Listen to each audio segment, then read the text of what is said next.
have a friend who works in prisons. He's a volunteer. He lets the gate close behind him and enters a room of 20 men who he doesn't know and teaches them poetry for expression, catharsis, and to share ideas. He knows that the carousel of creativity is available to all, and that we can each pluck something off, put it through the lens of our own experience, and offer it back out into the world. Keep that conduit clear. That's what he does. His ego's not involved. He's not into reciprocity. He needs nothing back from these people. He often keeps in touch with them because he's curious and wants to know if they're okay. Never once does he ask why they're there. He's not interested in guilt, judgment. He's not interested in shaming.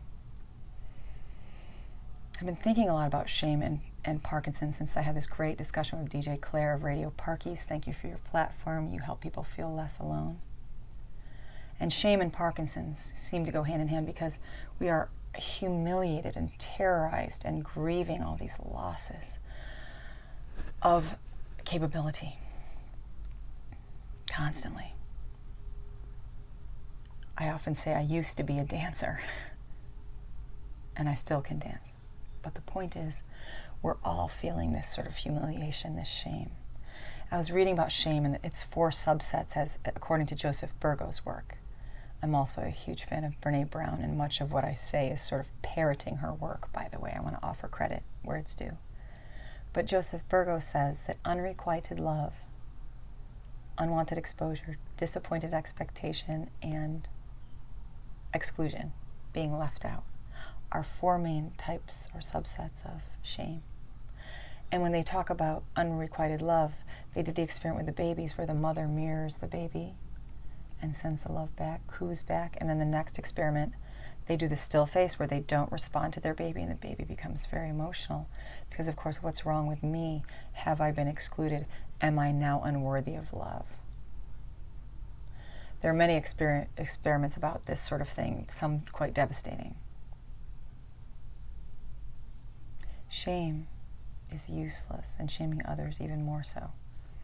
So I've been thinking about how social media has created new frontiers for projection and shame and guilt and pointing at people. Shame on you and what you've done. You're banished. You're exiled. You're no longer wanted. You're humiliated.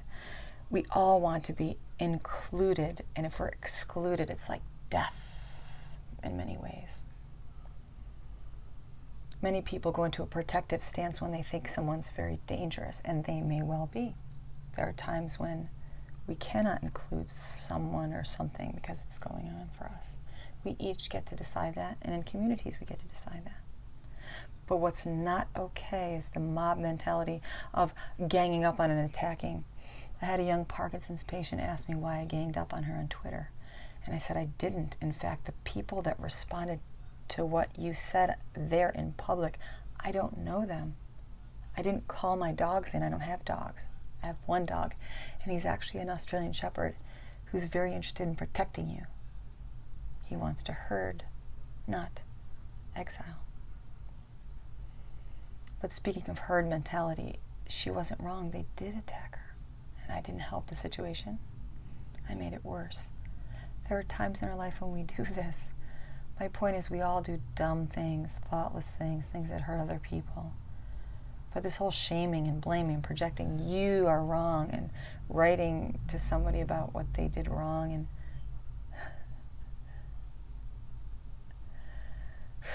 shame's universal. We all felt this warm wash of shame, as Brené Brown says. The antidote is compassion and empathy. Empathy for self and other. What have we lost by offering that? Nothing. It doesn't mean you leave yourself open to attack or some danger. Within Parkinson's, there's so much going on already. I'm being tested for a lot of things, including some health problems that are unrelated to Parkinson's. And let me tell you, when you hit that existential wall of, I may not survive, and don't worry, I will, when you start to picture your own death, you just don't think about things in the same way. Many people think that you're strange, and maybe you are, but guess what? You get to be that way. But the revelations come so close together. So as I sit in this room in San Francisco between tests, what I'm thinking about is how can I be more loving?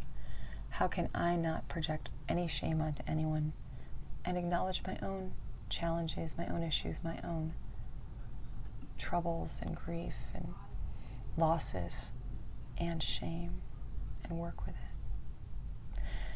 So it's that painful feeling that we don't belong, that we're not worthy. You are worthy. Absolutely, you belong. You don't need me to tell you that. You don't need anybody to tell you that. But what you do need to do is communicate, and it's okay. Write your poems. I want to be more like my friend when that door locks. I want to be generous and open and not afraid. The carousel is always there. You can always pluck something off and offer it. Let it go. It's not up to you how it's received. Just keep going.